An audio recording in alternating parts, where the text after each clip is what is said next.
Κυρία Ντονή, καλησπέρα σας. Χαίρομαι πάρα πολύ που με δεχτήκατε σε αυτή τη συνάντηση τη σημερινή. Θα σας πω εκ των προτέρων ότι θα ήθελα να κρατήσω κάποιες σημειώσεις που αφορούν την συζήτησή μας.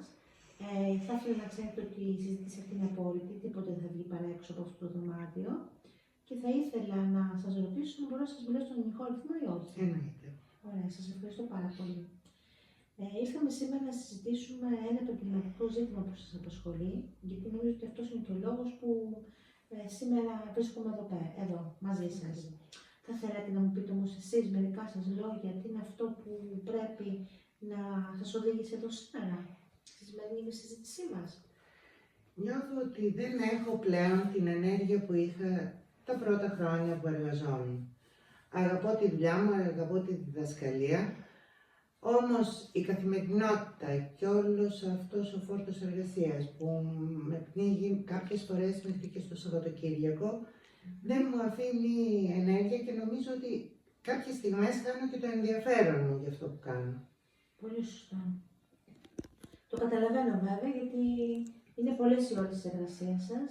Καλείστε να κουβαλήσετε μεγάλο φόρτο και φυσικά, παρότι, αν καταλαβαίνω σωστά, παρότι κουράζεστε, η διδασκαλία από μόνη της σας αρέσει. Δεν είναι κάτι που είναι ξένο προς εσάς. Μου αρέσει πάρα πολύ, αλλά δεν νιώθω πλέον δημιουργική.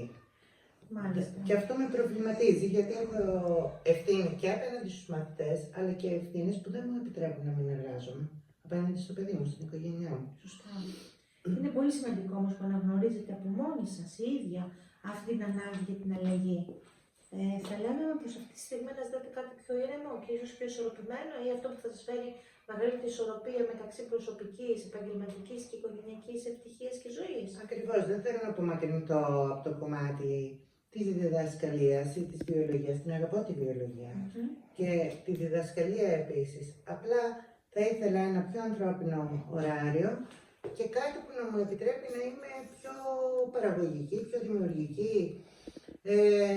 Να μου ανανεώσει και το ενδιαφέρον μου, ίσως κάποια εκπαιδευτικά προγράμματα, περιβαλλοντική εκπαίδευση, δεν ξέρω.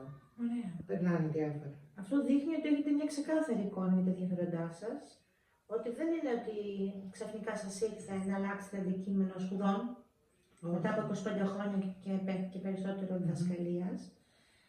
Ότι σας αρέσει να παραμείνετε στον χώρο της εκπαίδευσης, αλλά μέσα από νέους ρόλους, που φυσικά θα είναι και ανανεωτικές πηγές για εσάς την ίδια, στην προσπάθειά σας να ενσωματώσετε ίσως περιβαλλοντική εκπαίδευση, κάποια ηγετική, αλλά και παράδειγμα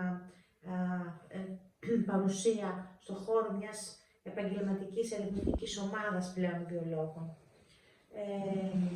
Θα θέλετε να κάνετε κάτι πάνω σε αυτό, να το προχωρήσετε, να είστε πιο ευέλικτοι στα θέματα αυτά? Ναι, θα ήθελα κάτι να βρω που να μου δίνει αυτό το συναίσθημα, αλλά ίσως κάτι που να μπορώ να το κάνω πιο ευέλικτα. Όσον αφορά Λόγω του παιδιού. Λόγω του παιδιού πάντα. Μάλιστα, σωστά, λόγω του παιδιού. Το κατανοώ πλήρως, γιατί η ανάγκη για ισορροπία μεταξύ εργασίας και προσωπικής ζωής σαφώς είναι πάρα πολύ σημαντική, και πολύ περισσότερο όταν υπάρχει και ένα παιδί και είστε μονογονέας και φυσικά βαρύνεστε με ευθύνες πολύ περισσότερες από ότι αν υπήρχε και ο δεύτερος γονέας μέσα στο σπίτι. Αν τώρα μπούμε στη διαδικασία να εντοπίσουμε, να καταγράψουμε, θα έλεγα εγώ, τις βασικές δεξιότητες ή τα στοιχεία που σας χαρακτηρίζουν σαν επαγγελματία, τι προτεραιότητα, ποια θα ήταν αυτά τα οποία θα μου δίνετε σαν προτεραιότητα? Κοιτάξτε, θεωρώ ότι σαν άνθρωπος έχω υπομονή. Και γενικά ένα ατού που έχω που με διευκόλυνε πολύ και στη διδασκαλία είναι ότι μπορώ εύκολα να εξηγώ πολύπλοκα πράγματα με απλό τρόπο. Αυτό μου το δίνουν και οι μαθητές μου. Πολύ, το εισπράττετε άμεσα. Ακριβώς, ακριβώς. Αυτή η υπομονή και η αγάπη για τη γνώση θεωρώ ότι είναι τα και για τα παιδιά, φαντάζομαι. Και για τους νέους εννοείται. Και για τους νέους γενικότερα, ακριβώς. Πολύ σημαντικές δεξιότητες που σαφώς μπορούν να αξιοποιηθούν και έξω από το χώρο της ιδιωτικής εκπαίδευσης, του φροντιστηρίου, μιας και είναι αυτό το πληγερό περιβάλλον που μου αναφέρατε και προηγουμένως που σας έχει κουράσει. και θα μπορούσατε, για παράδειγμα, σε εκπαιδευτικά προγράμματα, σε μουσεία επιστημών, μέσα από διαδικτυακές πλατφόρμες, να βγάλετε όλη αυτή την ενέργεια που έχετε και τη δημιουργικότητα σε επαφή με Αυτό μου νέα ακούγεται παιδιά. ευχάριστο και ενδιαφέρον. πολύ. Χαίρομαι πάρα πολύ γι' αυτό. Συνοψίζοντας λοιπόν όσα είπαμε, θα μπορούσα να κατανοήσω σαφώς την επαγγελματική σας κόπωση από τη μακροχρόνια ενασχόλησή σας με τη διδασκαλία, αλλά δεν μπορώ να παραβλέψω και το ισχυρό ενδιαφέρον σας να παραμείνετε μέσα στον χώρο της εκπαίδευσης, με νέους όμως πιο δημιουργικούς ρόλους και τρόπους αυτή τη φορά.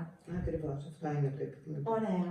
Ελπίζω στην επόμενη συνάντησή μας, που αν θέλετε θα είναι άμεση, δεν θα έλεγα να ξεπερνάμε τη μια εβδομάδα και αν σας βολεύει η ίδια μέρα και η ίδια ώρα, θα ήταν πολύ σημαντικό να έχουμε. Ναι, είναι βολικό. Ωραία. Θα μπορούσαμε να μιλήσουμε πιο συστηματικά για τα ενδιαφέροντά σας, ίσως και με τη χρησιμοποίηση κάποιων τεστ εργαλείων, κάποιων τεστ ερωτηματολογίου και εργαλείων δεξιοτήτων, που θα μπορούσαμε και να μπορέσουμε να ξεχωρίσουμε με πιο ευέλικτο τρόπο ποια είναι αυτά που ταιριάζουν περισσότερο στο χαρακτήρα σας, στην προσωπικότητά σας, γενικότερα και συνάδουν με τις δεξιότητες που έχετε να επιδείξετε. Μου φαίνεται πολύ χρήσιμο. Αυτό θα ήταν ιδανικό αν καταφέρουμε να κάνουμε κι άλλες τέτοιες συναντήσεις, γιατί να σας πω την αλήθεια, ήδη νιώθω πιο ήρεμη. Σας ευχαριστώ πάρα πολύ. Χαίρομαι πολύ που το ακούω αυτό, γιατί σαν συναίσθημα η ηρεμία είναι πολύ θετική, γιατί σημαίνει ότι έχουμε βγάλει ένα φόρτο ψυχικής πίεσης από μέσα μας. Σας ευχαριστώ και πάλι για την υποδοχή σας, για την ένθερμη εμπιστοσύνη που μου δείξατε και την ανοιχτότητά σας. Θα τα Να πούμε είστε καλά σύντομα. και εγώ σας ευχαριστώ πολύ. Ελπίζω στη βοήθεια σας. Στην επόμενη συνάντησή μας βεβαίως θα τα Να είστε ξαναπούμε. καλά. Ευχαριστώ. Και εγώ ευχαριστώ πολύ.